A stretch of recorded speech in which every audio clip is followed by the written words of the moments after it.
Welcome back sa aking YouTube channel para sa mga first time nanonood. Just click mo lang yung Jeremy's TV Manila. Anyway guys, wala nang bayad to libre lang. Tulong mo na lang din sa kapwa mo. Alright, thank you very much po.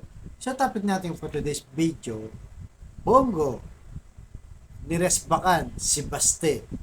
Diba? Yan guys, yan ang mainit na balita kasi nga, kung maalala nyo, diba, itong si Baste ay binanatan si Bongo. Diba? Sabi niya, parang nananahimik ka, Bongo, ha? Diba? Binabakbakan na kami, yung pamilya namin. Nasaan ka, Bongo? Diba? Binoto ka pa naman namin. Sana hindi na lang sana.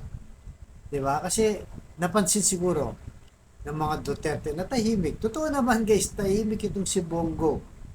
Wala tayong naririnig sa kanya sa kabila ng pagbakbak ng mga Duterte kay BBM. Kaya sabi ni Baste, nananahimik kayo, paglaban mo naman kami, tumayo ka naman dyan. Di ba? Tinulungan ka ng pamilya namin. Sabi ni Baste, kumpare kita, sabi niya, di ba? Kumpare niya itong si Bongoy, di ba? So, habang binabakbakan, under attack ang pamilya Duterte, eh wala naman talagang tayong naririnig kay Bongo na kung saan ang napakalaki ng pakinabang ni Bongo sa pamilya Duterte. Kaya nanggagalit rin yung mga DDS supporter. Dahil nga parang kumakampi pa sa administrasyon ni Bongbong Marcos. Kasi sa ngayon guys, lahat ng mga konektado kay Duterte talagang pinipilayan. Di ba? Nakita natin sa Cebu, yung mayor, di ba? Si Rama, pagkatapos ng maisog, nasuspende. Yung gobernador sa may Davao del Norte, suspendido rin, di ba? Yung kay Kibuloy, di ba? Yung SMNI ni Kibuloy, sarado na. At ngayon, wanted pa si Kibuloy. Di ba? Na kung saan ay dati talagang walang nakakagalaw dyan, guys. Talagang siya yung hari. Di ba? At pinapasok pa yung ICC na ngayon ay iniimbestiga na yung EJK. Kaya feeling talaga ni itong si Baste na naghahanap talaga sila ng kakampi. Dahil unti-unti na nga silang nalalagasan. Even yung mga PDP laban na membro, di ba, ng partido Digong ay lagas na guys. Iilan na lang ang natira, di ba? Iilan na lang ang natira yung mga kaalyado nila. At nung panahon kasi ni Digong, itong si Bongo, napakalaki ng papel. Diba? Unang-una, kanang kamay siya ng Digong. Pangalawa, lahat ng appointees dumadaan sa kanya. Diba? Kahit yung pag-appoint dyan sa Parmali guys, diba?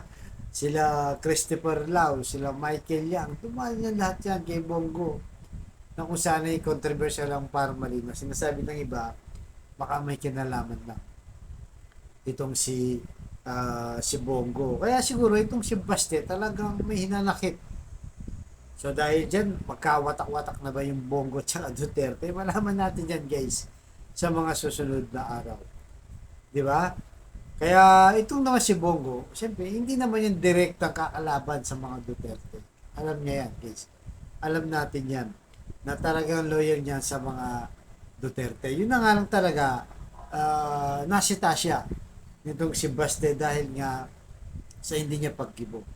At siyempre ito siguro si Bongo dahil malapit na guys yung 2025 election, itatakbo muli, re-election itong si Bongo. Siguro tahimik siya dahil hindi siya pwedeng bumangga sa Marcos. Dahil pag bumangga siya, yari siya sa budget, di ba? May mga budget yan eh. Kaya itong sila Robin Padilla, Bato de la Rosa, Tol Tolentino, ay talagang hindi diretsang kumakalaban kay BBM.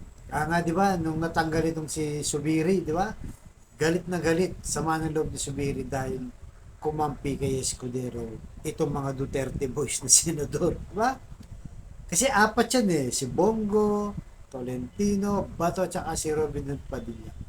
Kung hindi yan bumaliktad, guys, hindi mawawala yung pagka-Senate President ni Subiri. Kasi apat kagad yun eh, di ba? 15 ang lamang nitong ni Escudero versus kay Subiri. At syempre, binigyan ng magandang posisyon. Ano bang posisyon ngayon ni Tolentino?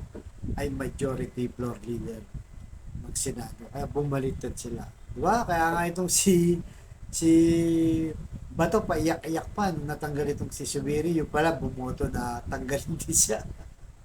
Kaya marami rin ang nag-visit dito kay Bato. So ano sinagot naman guys nitong si Bongo pagkatapos nga na bakbakan itong ni Baste.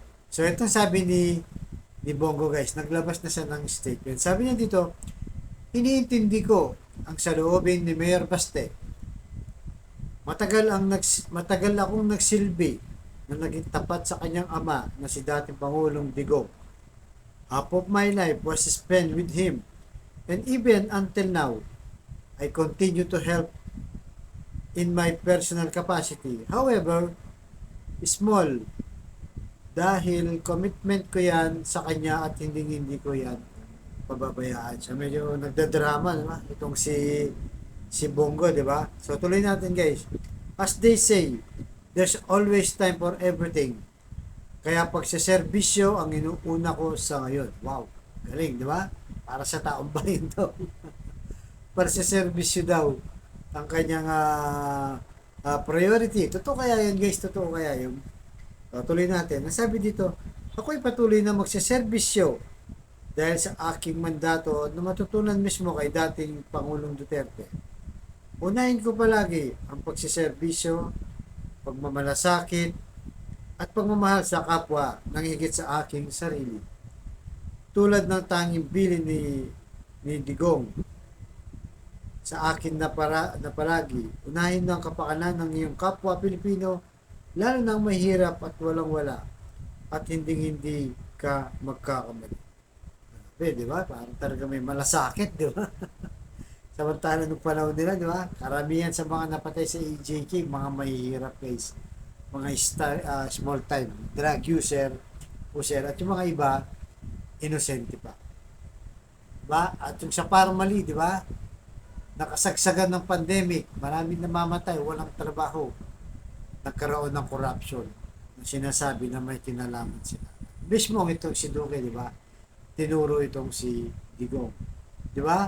Na siya nag-transfer ng 47 billion galing sa DOH. So tuloy natin guys.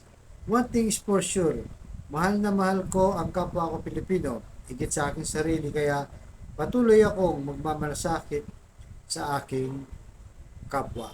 Nagmamahal. Bongo. Ayan guys, di ba? Nagmamalasakit daw. Di ba? Kaya nga, ngayon talaga may hinanakit itong si Baste dahil nga wala silang naririnig kahit kila Tol Talentino, wala din kila Bato, di ba?